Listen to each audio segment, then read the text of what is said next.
Hey guys, what's up? Hope you guys are doing well.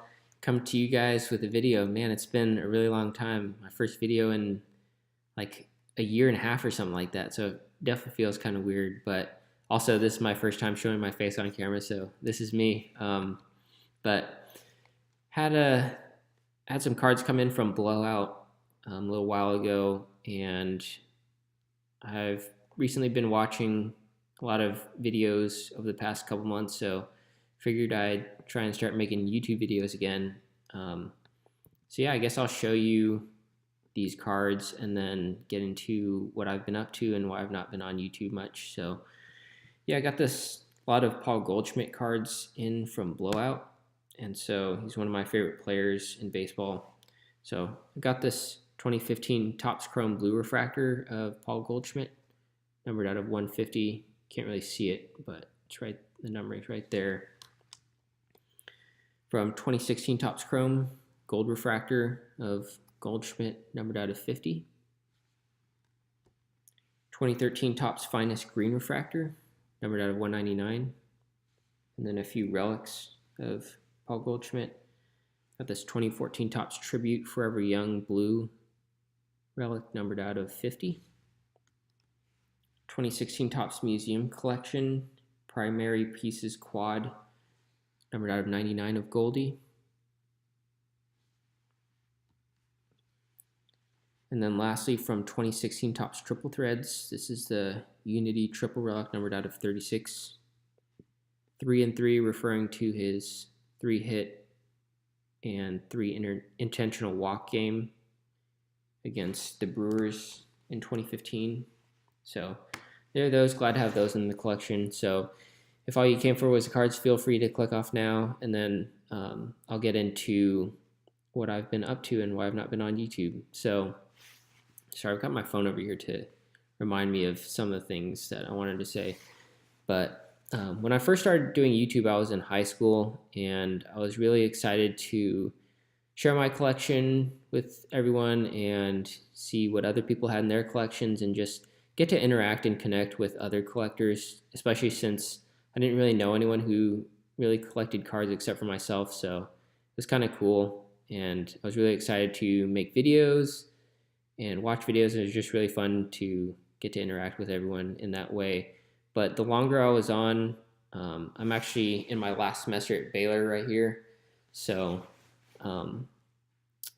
throughout college, I kind of struggled to make videos on a consistent basis, I guess. And that, I guess, was due in part to the fact that the longer I made, or the longer I was on YouTube and stuff like that, and the longer I kept making videos, it just wasn't as much fun anymore. It just kind of got to be a chore and a hassle. So kind of wanted to take a break and just kind of, I don't know, just need a little bit of a break, I guess. And then another reason why, there's a lot of good people and a lot of good channels on here. And so trying to balance school and friends and YouTube and everything like that, there just isn't enough time in the day sometimes to do all those things and also take time to watch videos and stuff like that, or watch all the videos that I wanted to watch. But so yeah, it just kind of got to be overwhelming. So that was another reason why I was kind of off. I never really stopped collecting. There was a time, or there are definitely stretches, even now, where I'll go a few weeks without buying cards, and then I'll get back into it. But yeah, I just wasn't on YouTube much, and I still watched a few YouTube videos here and there, but I just didn't comment or didn't really interact with anyone. So I still kept up with a couple people from YouTube, HerdFan87 and also Breeze No Aints, Mr. Crook. So still kept up with them, but just wasn't on YouTube much. So, and then another reason, or another few reasons why, I guess, I'm an accounting major right now, and this, like I said, this is my last semester. And so back in spring of 2018, I got an internship with a firm in Houston. And so I guess I'll show you, or I'll tell you my schedule every day of when I was on the internship. So I'd get up around 6:30, get to the office by 8, or probably before 8, and then work until 5 or 6, get off work, and then either go work out at my friend's gym or hang out with the other interns. And I had a lot of fun getting to know them and getting to hang out with them and just trying to get used to the internship with them. And we had a lot of fun. So I was really sad when the internship ended because I'd been with them every day for the past 10 weeks. And so it was just kind of hard not seeing them. I mean, it wasn't hard, but it was just kind of weird, But then it was summer, and then I took a couple of trips with my family, and so it was really fun getting to go see some new places and just get to hang out with them, and then back to school in the fall. So yeah, that's kind of what I've been up to, just trying to work hard and stuff like that. They gave this to all the interns after the internship, but they offered all of us full-time offers after we graduate. So me not having any other job options, I went ahead and took it. And so I'll graduate in May. I'll try and get my CPA during the summer. And then in October, I will start working.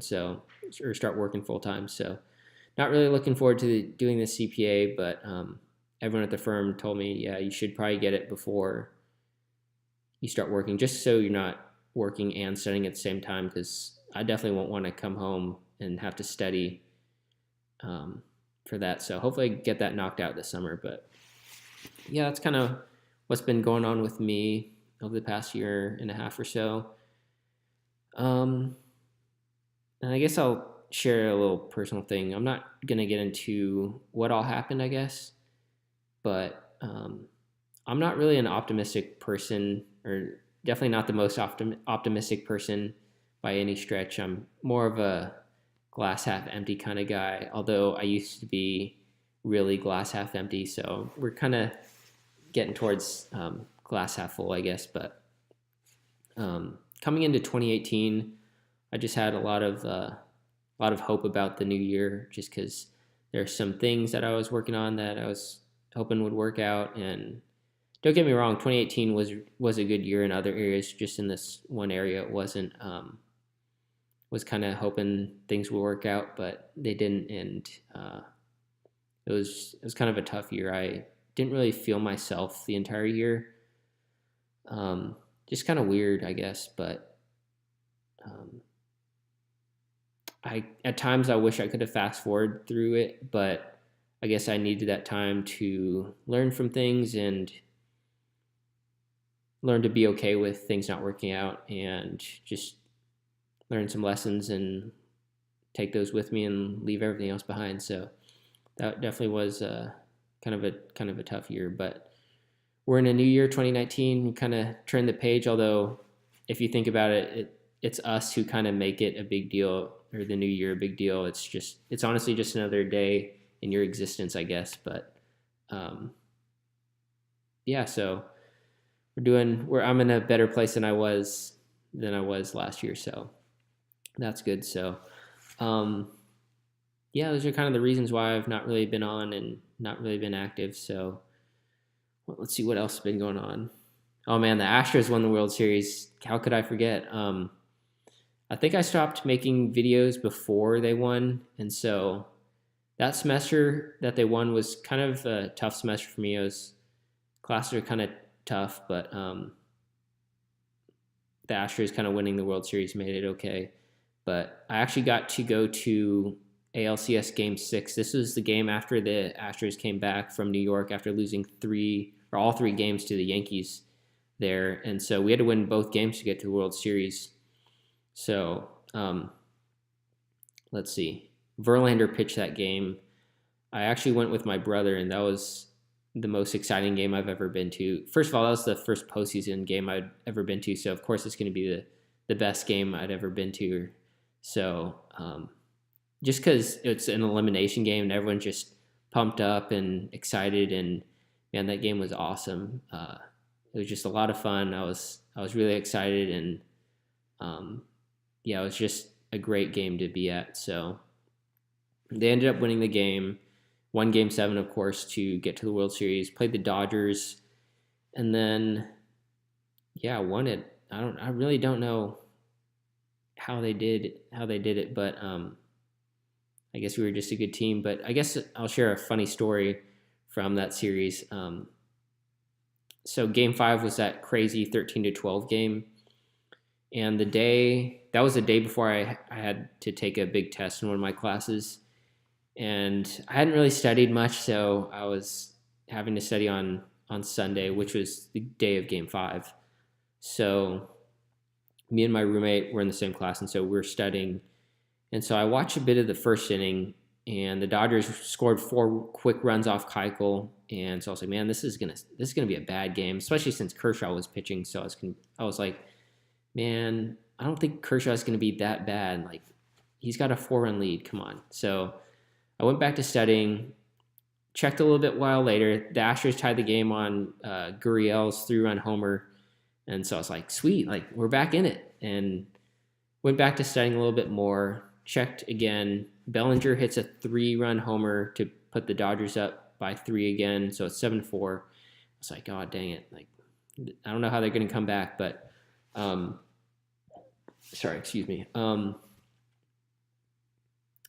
don't remember what happened. I think we were getting ready for dinner, and so I turned on the game, and Altuve is facing Kenta Maeda, hits this long home run, only it's foul. I was like, oh man, he just missed it. Like, he's about to strike out on the next pitch. Nope. Yanks one to left center field, ties the game.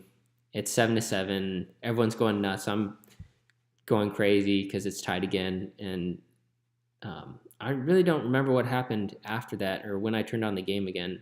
Maybe I went back to studying. And, of course, the Dodgers went up on that triple by Bellinger that Springer dove for and missed, and it got all the way behind him. And then the first pitch of the bottom half of that inning, Springer jacks one to left center to tie the game again. And I think after that, I turned the game on. Altuve hits this RBI double. Correa knocks out a 2-run homer to put the Astros up by 3. The Dodgers score a run. Then Brian McCann hits a home run in the bottom half of the inning. Sorry, the toilet's running.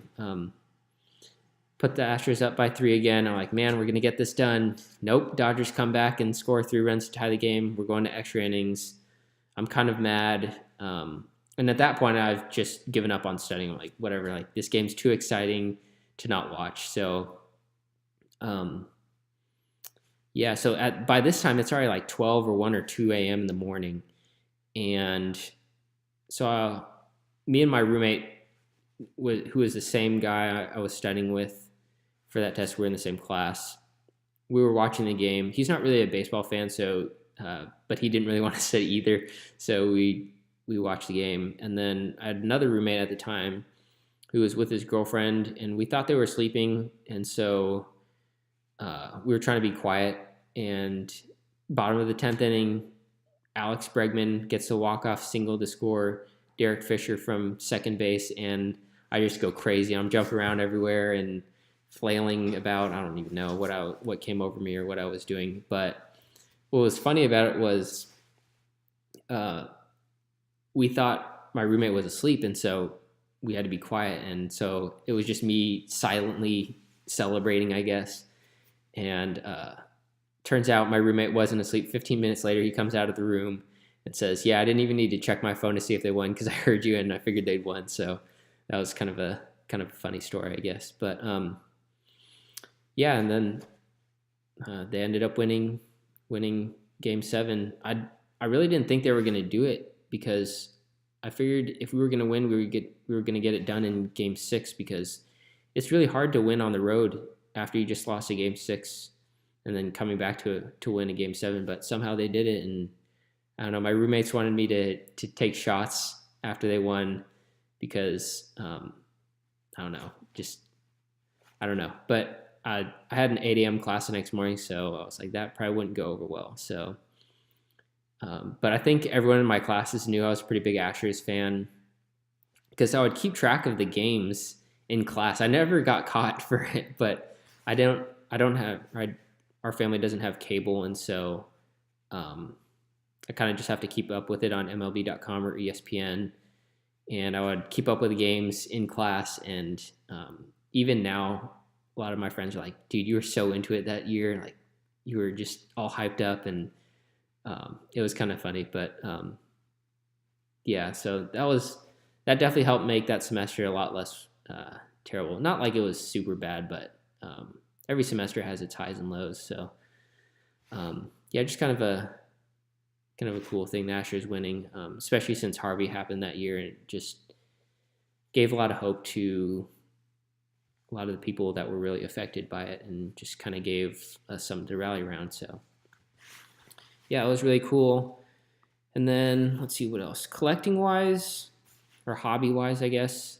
Like I said, I never really stopped collecting.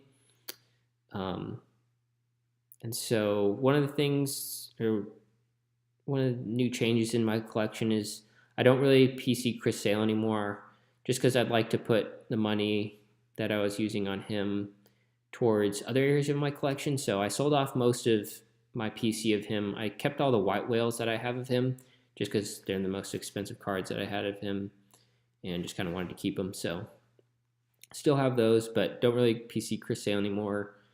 Really been getting into vintage cards and PSA graded cards. So I think I'm doing like 3 set registries of Jose Altuve, Nolan Ryan, and Pete Rose. Jose Altuve because he's my favorite player. Nolan Ryan because he's just an awesome pitcher. And Pete Rose because, I mean, he's the all-time hits king. So doing those, and I don't know. I have some other cards of some other Hall of Fame players, but so kind of doing little sets, I guess.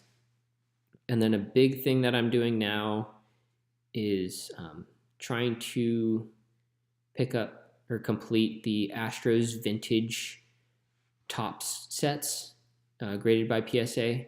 So I've got quite a few cards for that little project. Just figured it'd be a cool little thing to do, and little project to put some money towards when I'm working and stuff like that, just so I just have some fun with it, you know. So I've got quite a few of those, and so I'll make a separate video for all those pickups and just kind of start a little update series for those. It's definitely going to take a long time to complete those sets. It's going to be a lifelong project, but just kind of a cool thing to put some money towards when I start working full time. So let's see what else. Kind of have a little mini PC of Jose Altuve, but I don't want every single card that he has. I'm not going to do what I do with him, what I did with Chris Sale, and that I was trying to pick up every single auto of his, and that just got to be too expensive, and just want to save my money for some of his really nice autos or some of his really nice cards. So, and then lastly, I really started getting to Topps Chrome colored refractors and just trying to do rainbows and stuff like that. I'm not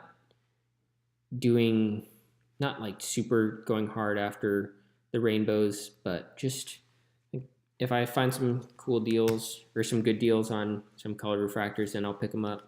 So Goldschmidt's definitely one of my favorite players in the league, so I've got quite a few of his Topps Chrome colored refractors. Brian Dozier is another one of my favorite players, so working on theirs, I guess. But I'm not really into spending more than a few dollars at a time on their cards, so it's okay if I don't get a red or an orange, anything numbered out of 5 or 25. It's just kind of a cool thing. I've got a few boxes of colored refractors now and some binders, so yeah, that's kind of what I've been up to and some of the news that's been going on with me and my collection. So hopefully I'll start getting back in the swing of making YouTube videos again, and I'm excited to get back into it and start watching or keep watching other videos and checking out channels, because I'm sure there's a lot of cool people that are new to me. So yeah, guys, that's about it. Hopefully I'll have another video for you guys soon. I went to a TriStar show a weekend or so ago, and so got quite a bunch of cards from that. Just kind of quarter cards and dime or 3-for-1 cards and dollar cards and stuff like that. So nothing too crazy, but I'll make a recap of that hopefully pretty soon. But yeah, guys, until then, hope you all enjoyed and thanks for watching.